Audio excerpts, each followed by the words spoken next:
As you're settling in, and before we launch into the presentation here today, just two quick notes I always like to make at the beginning of the lecture, just to emphasize.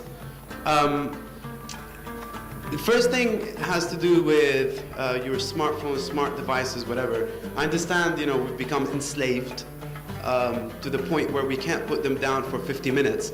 If that is your situation, that is your condition, I feel really sorry for you. If you cannot put down your phone for 50 minutes, probably less, probably about 45 minutes. I won't say anything. I won't say put down the phone. No, I won't say that. But in advance, I'm saying I'm sorry, right? If you are that enslaved. The second note I'd like to make has to do with being attentive to lectures. Again, I'm not here to preach. I know some of us doze off in lectures and some of us lose attention. I'll do my best to hopefully present this lecture in a way that will keep you engaged. But if you doze off, again, that's fine. That's, your call. My main concern is recognize the right of others who want to remain attentive. Okay? So please don't go into chit-chats and stuff that might distract your colleagues who want to actually pay attention. All right? So these are my only two comments before we launch. And I'm afraid I have to now tone out the music. Oh, there's a lovely, lovely music. So, today's presentation will be on the author you're now moving to work with, and the selections. You're going to be working with Abu al-Walid Muhammad ibn Ahmad ibn Rushd, who sits proudly there with one of his books, eternally etched into stone. That's his statue in Cordoba. If you ever go to Cordoba in Spain, you can seek out his statue. Recently, I was told it's actually not that easy to find. And some people thought it was no longer there, but it's actually near the wall of the old city. So if you ever go there, go say hi to him. I know he's been sitting there for a while. So today's presentation is on Ibn Rushd, and particularly, of course, the work you're going to be dealing with, which is on the harmony of philosophy and religion, which is the title of the translation by George Hourani. It is not the accurate title of the work, which is best rendered, the full title of the work, best rendered as The Decisive Treatise Determining the Nature of the Connection Between Philosophy and Religion. Mind you, the Arabic title doesn't actually use the terms philosophy and religion. It uses the terms hikmah and falsafa, and sharia, which is a key distinction which we'll address as we move forward.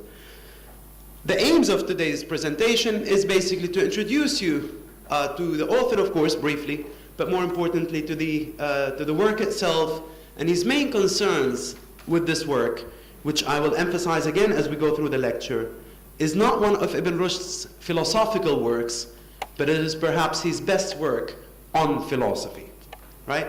The text you're reading from Ibn Rushd is his text in which he discusses the place and role of falsafa, the place and role of philosophy within a monotheistic context, rather than his own philosophy. His own philosophy, one would need to go to other of his works.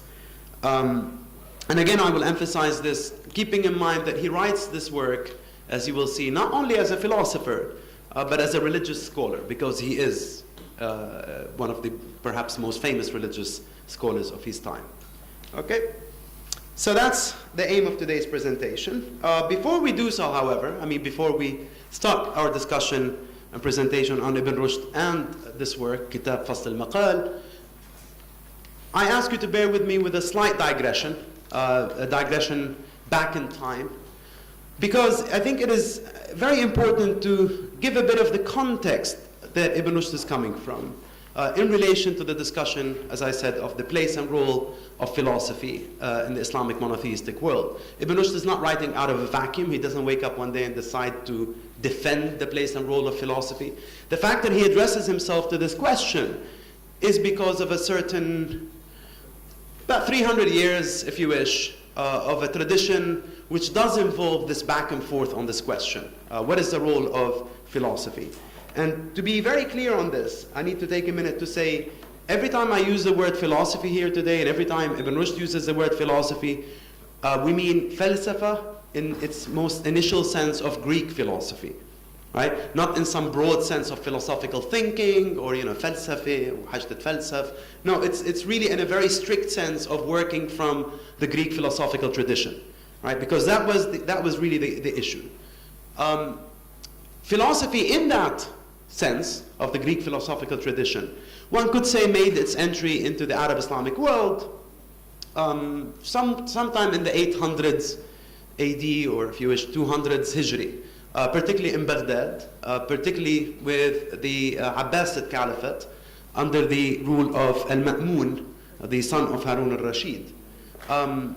It makes its entry initially through translation movements, very solid translation movements, and here we mean the translation of the Greek works into Arabic, normally through Syriac, right? Already there was much going on in terms of translation and study of the Greek philosophical corpus, pre-Islamic, right, within Christendom.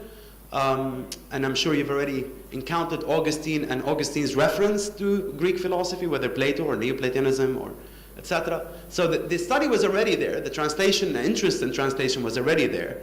But there's a particular increase in that interest that goes on in this era or epoch we're here addressing, which is the early 9th century in Baghdad, where we have really a surge in translation movement, a surge in the interest in study of translations of the Greek texts and sciences, not only philosophy, sciences, as well as not only the Greek, but also the Indo-Persian traditions, right? So there was a general interest in this, which goes from translation to much more than translation. It goes into interpretation, and then it goes further into presenting philosophical systems and philosophical ideas, which, if you wish, are homegrown, presented by figures of the Arab Islamic tradition itself. One could say, perhaps, that it's not a surprise that there was this surge in interest in translation and studying, because as the Arab Islamic Empire expanded, and if you're familiar with the history, it expanded pretty fast, it began to encompass many new peoples and worldviews. And the general idea is that the rulers of the Islamic Empire were very much interested in understanding these cultures that they were now encompassing within this empire. Partly because of practical concerns, because they need to talk to them, they need to deal with them, they need to, this is not part of their governance. But also out of a genuine interest. And this is particularly so when you get to Al-Ma'mun, for instance, establishing the Bayt al-Hikmah, the House of Wisdom, in Baghdad, which basically, if you wish, is a library, is a scholarly place. And we're told that, in fact, the Caliph himself would attend with the scholars every Tuesday to join in discussions on various questions that they are encountered in Falsafa. Okay? So it's a very vibrant age, or very vibrant epoch in Baghdad. Here's where you get, prominent names, for instance, like Al-Kindi, Abu Yusuf Al-Kindi, who was one of the main figures of the early translation movements, as well as interpretation, as well as commentary, and presenting his own philosophical system. And Al-Kindi was very close, very, very close to the ruling, let's say, powers of the time, right? In fact, he was tutor to Ahmad ibn al-Mu'tasim. When al-Mu'tasim was caliph, Al-Kindi was direct tutor to his son, right? So you have this direct support, if you wish, from the political powers for the study, translation of Falsafa, not as something other than or apart from religious studies and theology, but in fact it was taken to be, this is definitely, for instance, what Al-Kindi says, it was taken to be the tool that could help, that could help us best address and understand our theological and religious worldview, right? So in many ways there was a natural coexistence that developed between this rational tradition, or this, I should say, this tradition which rooted itself in rational discourse as brought out from the Greek sciences and philosophy, a natural harmony between that on the one hand and the theological sciences, or ilm al-kalam, on the other hand, for some, of course, not for all. I'm not going to go into ilm al-kalam much. I assume previous lectures have already discussed it. But there were some schools of ilm al-kalam which were close to the, or were, pro the inclusion of rationalistic thought processes in ilm al-kalam, and there were those who were against it, right? But at the time we're speaking here, it was very much a harmony of the two. And this kind of not only affected the philosophical tradition in the strict sense we understand falsafa today, but because it also included the natural sciences. And so there was a huge development in the study of the natural sciences, cosmology, and various marine biology, for instance, as you can see from some of these illuminations, not all from the same period, but around the same period, spanning a few centuries. So you can see obvious interest in classification and study of marine life, as much as handasa, geometry, and all the various aspects of mathematics, as well as, of course, understanding the universe around us, the cosmos, right? Now, at some point, the tide changed in what we generally reference as the Arab, or the eastern part of the Arab Islamic world. The tide changed with particularly Abu Hassan al-Ash'ari coming onto the scene. And Abu Hassan al-Ash'ari was himself a Mu'tazila. Now, the Mu'tazila is a school of theological thought, Ilm al-Kalam, which were pro the rationalistic approaches. Abu Hassan al-Ash'ari is an ex-Mu'tazila, and he rejects the Mu'tazila. He begins to argue against their stance, and he proposes his own position, al-Ash'ariyya, right? Of which you have encountered al-Ghazali, right? So many would suggest that with al-Ghazali, you have the defeat of the philosophical tradition or the philosophical prominence in the Arab East. I maintain the question mark because I don't know how really simple it is when we speak about these historical events. What does it even mean to say the defeat of philosophical thought? But that's generally taken to be the position, that sometime around the 10th century, particularly the 11th century with al-Ghazali, you find the decline and the defeat of the rationalistic philosophical tradition in the Arab East. In the West, however, and by the West here we mean North Africa and Andalus, a different story was unfolding. As one may point to the decline of philosophical thought in this part of the world, when we talk about Baghdad and the surrounding areas of the eastern part of the Islamic Empire. In the western part, a different story was unfolding, one that, of course, also included antagonism to philosophical thought at certain points, depending who was ruler. But generally, there was an interest in studying philosophy, reintroducing philosophy, and the sciences. When I say philosophy, please always include the sciences in there, right? Because they weren't a separate field of study, the natural sciences. To the point that one speaks about, 11th century, 12th century Spain, or Andalus and North Africa, al-Maghrib, as becoming the counterpart of what Baghdad used to be, right? So in fact, you find the golden age of the study of philosophical thought and traditions going on there. Directly, again, supported by the ruling powers. Abu Yusuf Yaqub and Abu Yaqub Yusuf. These are the two main figures around that area. You can easily get those names confused. But basically, one is the son of the other, right? That's usually how you do genealogy. And they were directly sponsoring, literally, the study of falsafa and natural sciences in a very similar way that Al-Ma'mun al-Muntasir were doing so in Baghdad earlier. In fact, part of their vision in Al-Andalus was to rival the heyday of Baghdad. They wanted to defeat, they wanted to be even better, right? And so, for instance, they established their own version of Bayt al-Hikmah, like the one that was initially established in Baghdad. And at one point, it is reputed that Bayt al-Hikmah, in terms of translations and manuscripts and books, in the modern sense of, not really books, but manuscripts, they had over 400,000 manuscripts between translations and original studies. And when you're thinking 12th century, that's an immense number of manuscripts. They had people bringing manuscripts from all over the known Arab Islamic world. Part of it, of course, was political. I don't know if you're familiar, but basically the if you wish, the caliphate or the emirate that was established in Andalus and Maghrib al-Arabi, these are the remnants of the Umayyads who were defeated earlier by the Abbasids, right? And so these remnants of the Umayyads wanted to establish something in that part of the world which would rival the Arab East. And as if we accept that philosophy in the Arab Islamic East was declining, that was certainly not the story that was going on this other part of the world. It was certainly a golden age, so to speak. I don't know if you like that term, golden age, but we speak about the golden age of Baghdad. You can also speak about the golden age of Al-Andalus. And many prominent figures came up, many prominent names came up in that epoch, right? 12th century, 13th century. Most notable of which are, we normally mention Ibn Bajjah, Ibn Tufayl, and Ibn Rushd. Right? Are you familiar with Ibn Tufayl, any of you, by the way? It's a shame. Ibn Tufayl, unfortunately, like happens a lot in history, most of his works are lost. We know a lot about him, but we don't know a lot about his works. One of his works remains. Maybe if I say that, maybe you're familiar. Hayy ibn Yaqdhan? Yes, whoa, okay, great. Fantastic.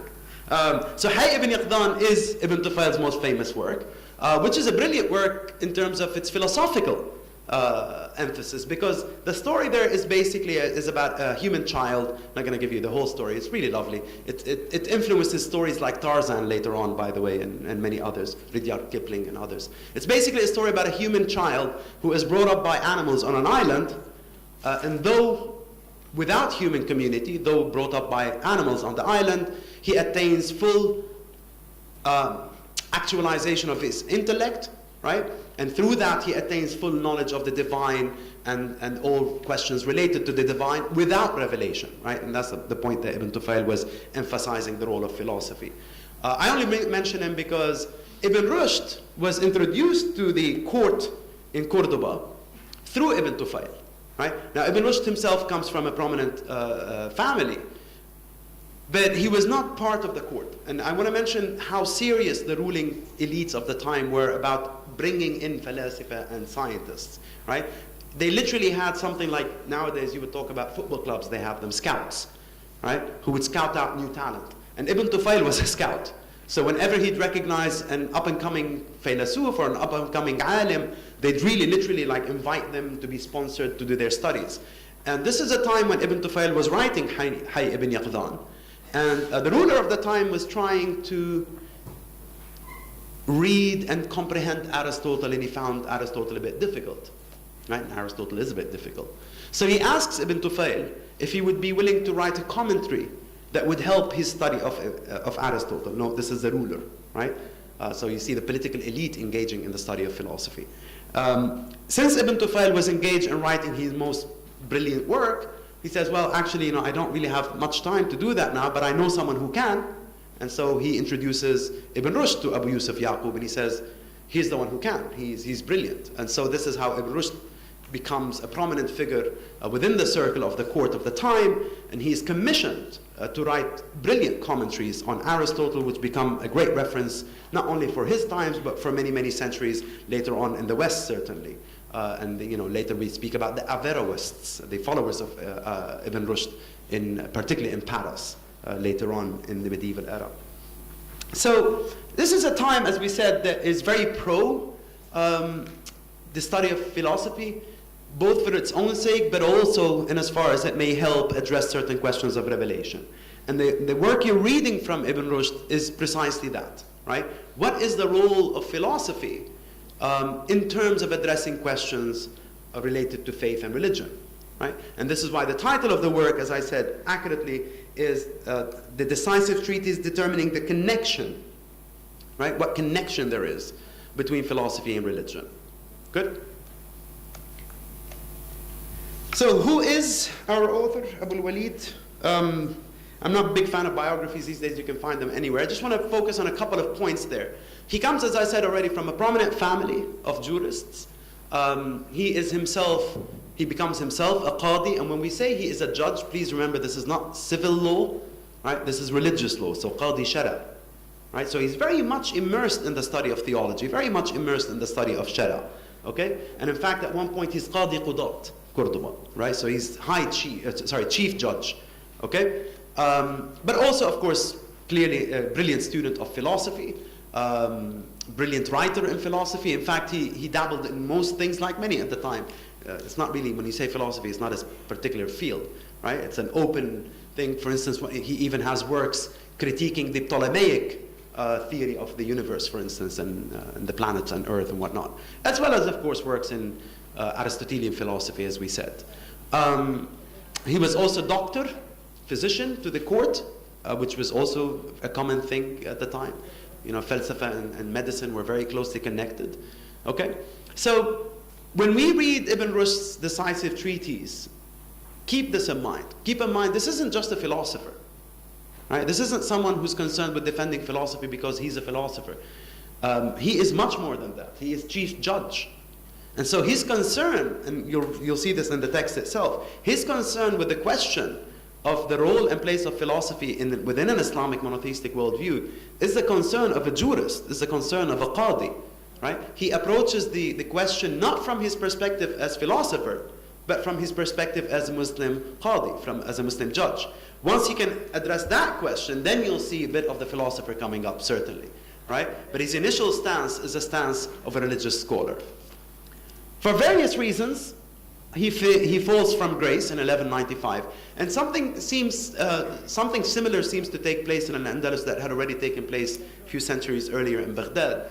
The political support of the philosophical scientific community seems to be weakening as what we call the mainstream traditionalists, I'm not sure if that's a good label, become more prominent, al-ulama. And so for whatever reason, Ibn Rushd falls from grace.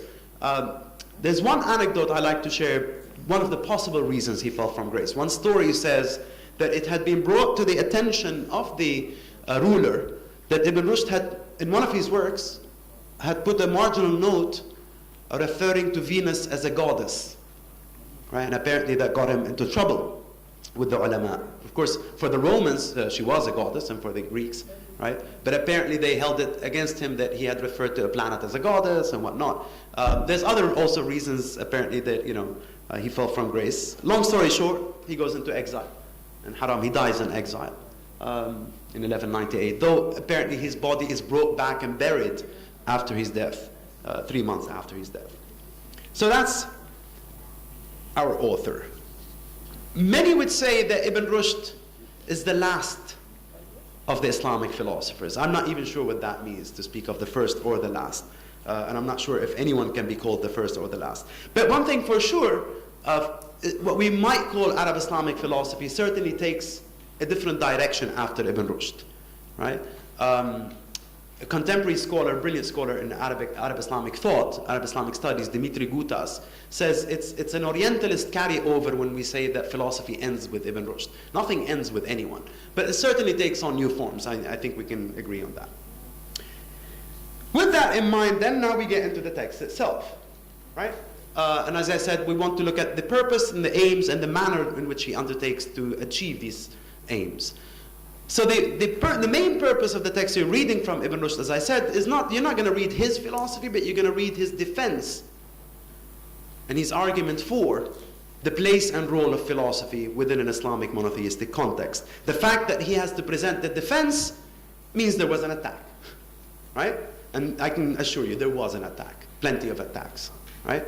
One of the most prominent, perhaps, Al-Ghazali, okay? And so this is why you'll see Ibn Rushd, of the few people he directly names in his work, is Abu Hamid. And Abu Hamid, of course, is Abu Hamid al-Ghazali, right?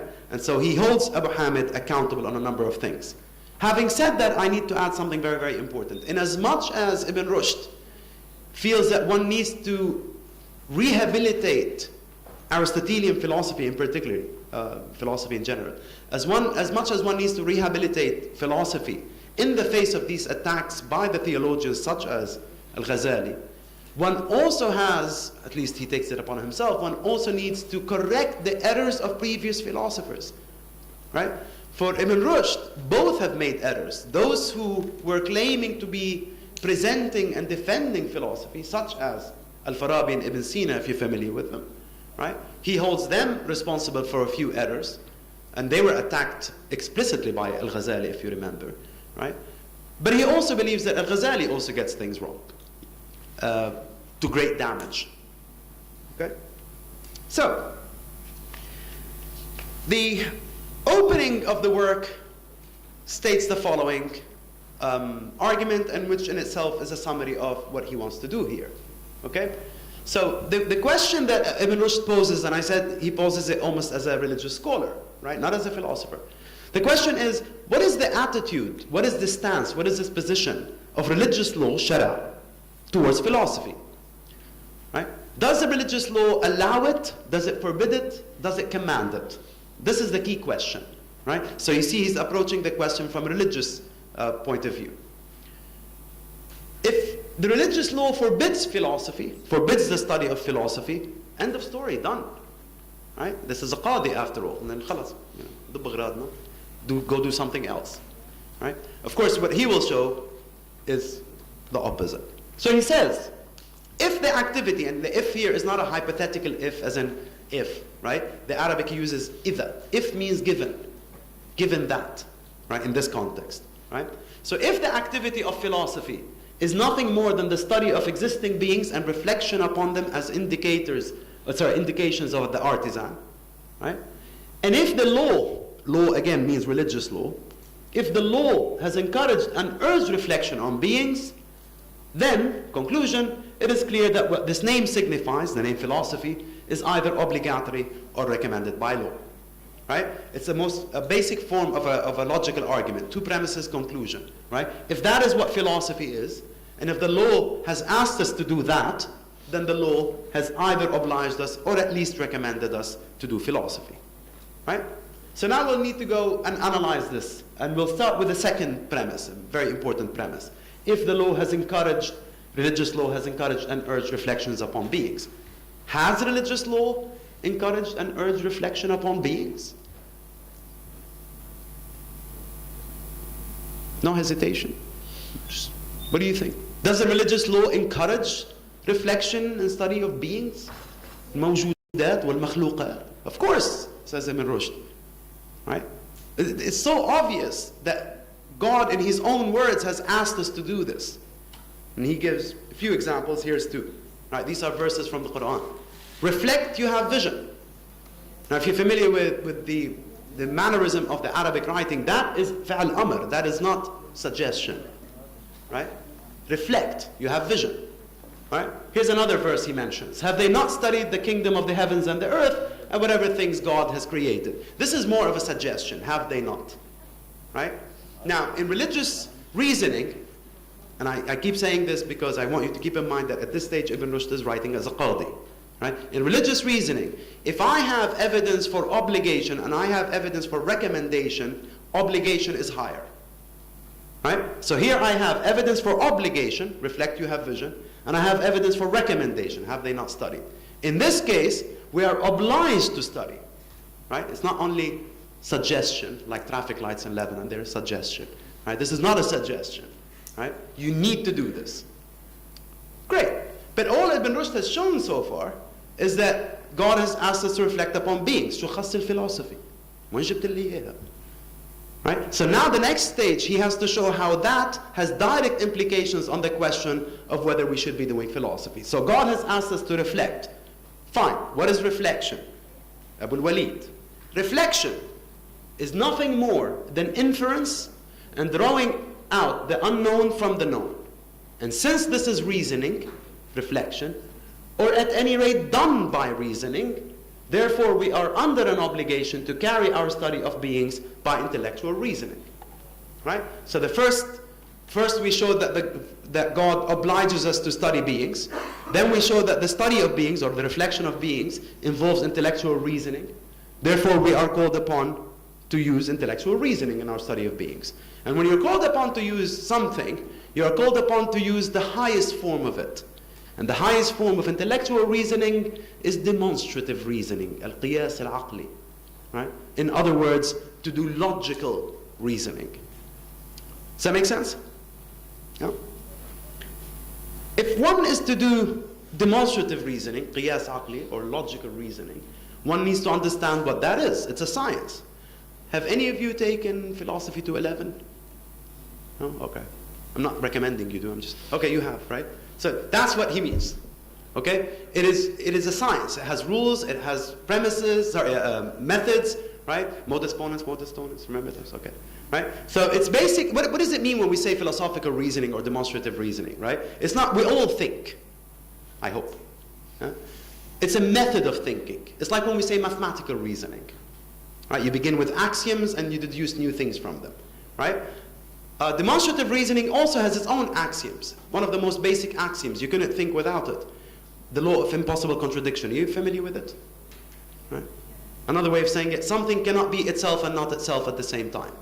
Right? It is not possible to even begin to think without such a principle.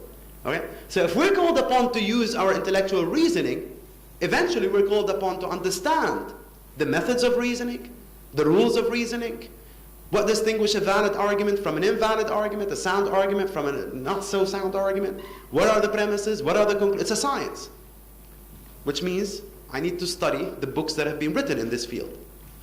And guess who's written them? Well, chiefly Aristotle, amongst others. Right? So I go from reflect, you have vision, to, I need to study the books of Aristotle. Good? And this is very important, he says, because in all arts, no one starts from scratch. If you want to do mathematics, you don't start from ground zero. You look what has been really done in mathematics, and you build on that. If you want to do fiqh, you do the same thing. If you want to do shara, you do the same thing. So if that's true of all arts, of course, it is absolutely true of the arts of arts. وهي الفلسفة فكيف بصنعة الصنائع وهي الفلسفة.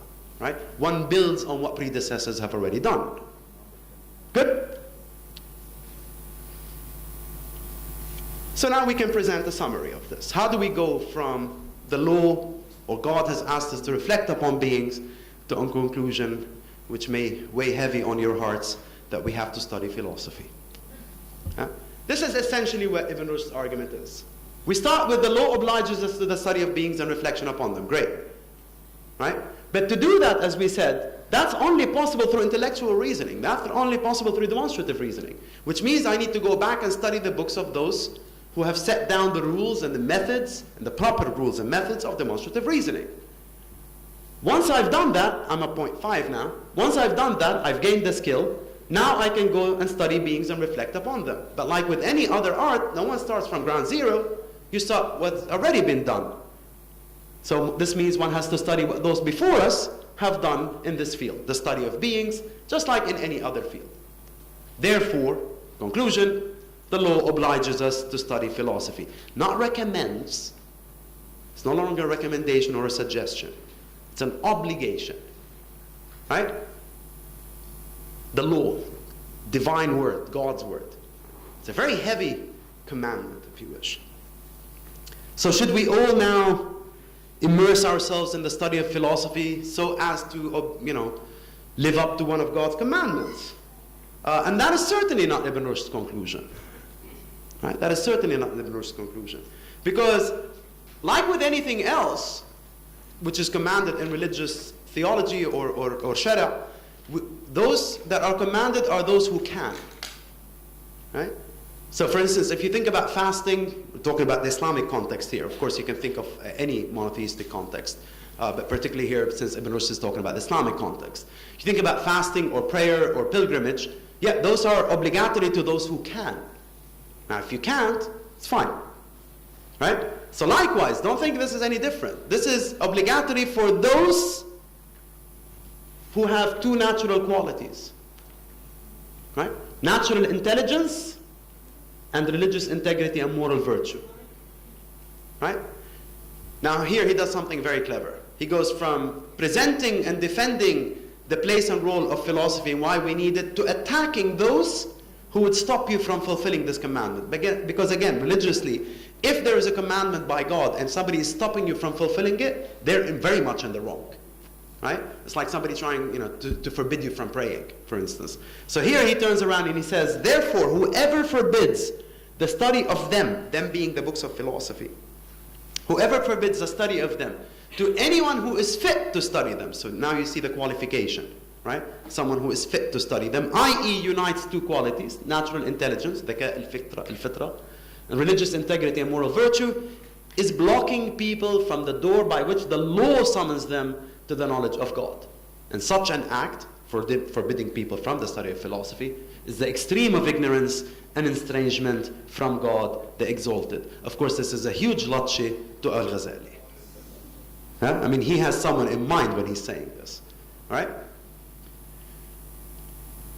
Of course, he anticipates, this is in the first few pages of your readings. And once he's set this down, once he's shown that the law commands the study of philosophy, now, as a great thinker and philosopher, he can anticipate counter-arguments. And of course, he does a very good job at that, right? Because he's both a qadi and a philosopher. So having shown this, now he anticipates various counter-arguments. The most obvious of which is, How can you say that the law commands the study of philosophy when philosophy can clearly lead you into errors? Right? How can the law command the study of something which can lead you away from God? Now, of course, this is something like Al-Ghazali was saying, and others, of course. Right? Do you remember the 3 counts of unbelief that Al-Ghazali charges the Falasifa with? Yes, he says, I have 20 counts, but 17 are fine. There's 3 counts of unbelief are very important. According to Al-Ghazali, the Falasifa commit unbelief because they claim... No? You haven't covered Al-Ghazali yet? Oh. Sorry? Okay, so I'll fill in the gaps then. So Al-Ghazali claims that the Falasifa commit unbelief because they claim the world is eternal, not created. This is something you can read in Al-Farabi and Ibn Sina, for instance. Right? So here's philosophy leading to a conclusion which clearly contradicts revelation. So how can Ibn Rushd say, the law commands me the study of philosophy if philosophy is going to lead me away from truth? Right? And Ibn Rushd's response is very central, and I need you to really pay attention to it and keep it in mind. He says, when we make such an argument, we've missed a very important distinction, a very important philosophical distinction, which unfortunately Abu Hamid may not be familiar with. And that is the distinction between essential qualities and accidental qualities. Any of you familiar with this terminology? It's fine. Right, we can cover all of that in 30 seconds, of course. You're sitting on dark navy blue chairs, right? Is that color an essential quality of that chair? You don't know what essential means, but you know what it's not. Why? What makes you say it's not an essential quality? Right. Very good. Right? So I can change the color and it'll still be a chair. Right? So an essential quality is something which is essential to that thing to be that. Right? If I were immortal, I think I'm not. If I were immortal, I wouldn't be human because mortality is an essential attribute of our humanity. Okay? Now let's come back to the error discussion. So Al-Ghazali and others, of course we don't want to put all the blame on Al-Ghazali, haram, but he was outspoken. Al-Ghazali and others say that falsafa leads to errors. Now Ibn Rushd is saying, but those errors are not essential to philosophy, they're accidental. Right? In other words, it's not an essential attribute. And he gives a great example, drinking water. If I'm drinking water and I choke and die, does that mean water is deadly? Do you want to stop everyone now from drinking water? Of course not. It may happen, but it's not an essential quality of water that it kills. On the other hand, if I'm drinking poison and I die, that's kind of not surprising, because poison is meant to be deadly, right? How do you relate this to the question of philosophy? Students and practitioners of philosophy may commit errors, certainly, but that's not in philosophy. That's in this person or the practice or the method, right? And guess what? Ulama could also commit errors. Do you want to stop ilm al-kalam? Fuqaha could commit errors. Medical doctors can commit errors. CVSP teachers can sometimes do right things. Right? See, it's the other way around, right? Right? So just because you may commit an error doesn't mean the thing itself has error within it, because that's what Al-Ghazali seems to be suggesting, right? And Ibn Rushd says there's 4 possible causes of error. I'm not going to go into the discussion in detail. I'll leave that to your class discussion. But one of which is not having the natural intelligence. And one of which is not having, or related to not having, religious or moral integrity, right? So you can identify the possible causes of the error, and you can fix them. One of the causes of error, he says, is not having a good teacher. Right? One of them is being driven by passions rather than by reason. Right? Imagine I'm like a fanatic Platonist and I will do whatever to defend Plato. Right? That's what we call, arguing back from the conclusion. I want Plato to be right, and so I'll do whatever it takes to prove he's right. Yes, of course I'm going to go into bad philosophy then, but this is true of anything. Good? Likewise, one could make the claim that you are saying that religious law is commanding us to use something which is pre-Islamic, because falsafa is pre-Islamic, right? It's Greek. Not only is it pre-Islamic, those dudes are pagans. They don't even believe in what we believe. How can I take something from them and use it? That's just weird. Again, I invite you to look at, Ibn Rushd's response. I'm not going to go into the details. Suffice it to say that when we speak about natural intelligence here, and when we speak about, it is important to understand that there are certain errors that arise out of certain capacities. Okay? And Ibn Rushd is basically saying different people have different natural intellectual capacities. Right? Some people can grasp demonstrative arguments, can grasp logical reasoning, and some can't. And that's fine. Right? Now the obvious response is to say, and who are you to tell me that different people, where do you get that from? But remember, this is a qadi.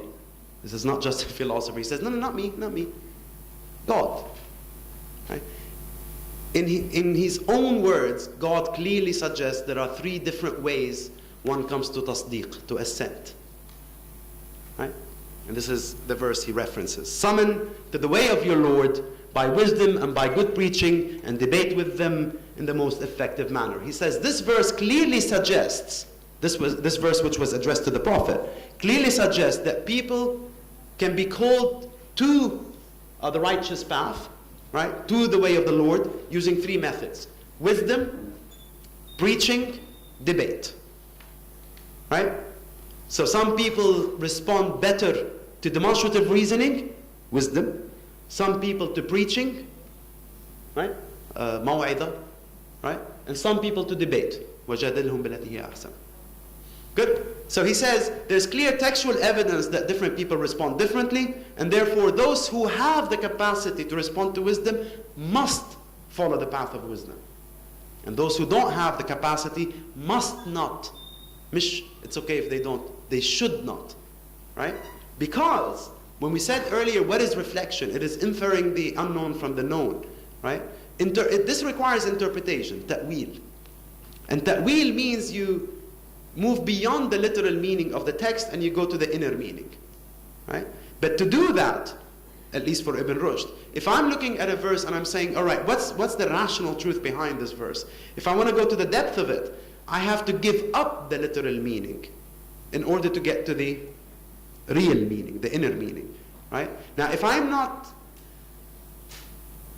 don't have the capacity to understand the inner meaning, and I've given up the literal meaning, what am I left with? Nothing, right? So if I don't have the capacity, I should not engage in this higher level intellectual reasoning. Good? So on some level, he agrees with Al-Ghazali that yes, some people, remember Al-Ghazali says, non-swimmers should be kept away from the shore, right? And to some extent he agrees, says yes, some people should not deal with this. But you don't decide who. Yeah, Abu Hamid. You don't censor the books of philosophy because of that, right? Good. And in direct response to Abu Hamid, then he goes on, as we said, in relation to ta'wil, that the conclusions of philosophy may seem to contradict revelation, but in fact they don't, right? And here he addresses himself directly to the three conclusions or the three statements that Al-Ghazali does, the claims of unbelief, relation to, Al-Ghazali says the philosopher claim the world is eternal. That's one claim. That God's knowledge is of universals, not of particulars, and that on resurrection day only the soul is resurrected, not body and soul. Okay, so that's in Al-Ghazali's Munqidh min al-Dalal. Ibn Rushd will respond to each one of them to show that what Al-Ghazali is saying is a contradiction, is only an apparent contradiction. It seems that we're saying different things, but once you fully understand what Revelation is saying, and once you understand what the philosophers are saying, then you'll realize that actually it's not that much of a contradiction. However, again we emphasize, sometimes the philosophers do make mistakes, right? And Ibn Rushd will try to address the misinterpretations of the philosopher in as much as he will address the accusations of Al-Ghazali. Okay? So for instance, on the point that the world is the world is eternal, not created. Okay? Do pay attention to how he addresses that. He says, really technically it's neither nor. You can look at it from both perspectives. Right? But I won't say much more on that. Not with the time we have. Good. So, long story short, because of this, Ibn Rushd insists that we should really not place, and this is where he kind of has something against what not all, some of Al-Farabi's works and some of Ibn Sina's works. Because we have these various intellectual capacities, we should not discuss demonstrative matters in public books, right? They should be discussed in demonstrative books, their own place. Right? And again, that's kind of Al-Ghazali's mistake, that he opens up in a book accessible to the public, he opens up debates on falsafa and kufr, because that's the word he uses, Al-Ghazali. So we really should not be addressing demonstrative matters in public works. But wait a minute, what is Ibn Rushd doing? Right? Ibn Rushd is explicitly saying the questions of demonstrative reasoning and debate should not be addressed in a public work. But to a large extent, this is a public work. As I said, this is not one of his works on philosophy. This is work defending the place and role of philosophy from more or less a Qadi Shara perspective. Right? So why would he say we shouldn't address these issues and then address them? And the obvious defense, one from myself, one from him directly. One, he doesn't actually address them. Right? He only addresses things which are already public. And that's why I said don't expect to see his philosophy in this text. But you will see him definitely addressing the place and role in philosophy. More centrally, sorry, I'm just skipping. Right?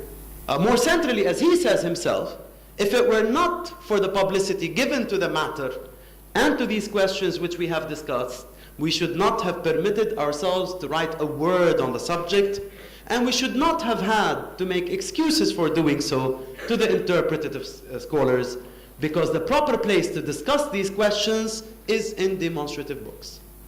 Right? Now, the proper place, not because I know something I don't want you to know. Remember, this is not about a monopoly on knowledge. Right? Simply because even if I put it down in a public work, it's going to lead you astray. It's going to confuse you. You as a believer. Right? Because if you really think we're claiming the world is eternal, you go around thinking the world is eternal, that's a problem. And if you really think we're saying there's no real heaven and hell, that's a problem, monotheistically. Right? So we'll confine these discussions to their proper place. Okay? And basically this conclusion has to do with the background that I started with today's presentation.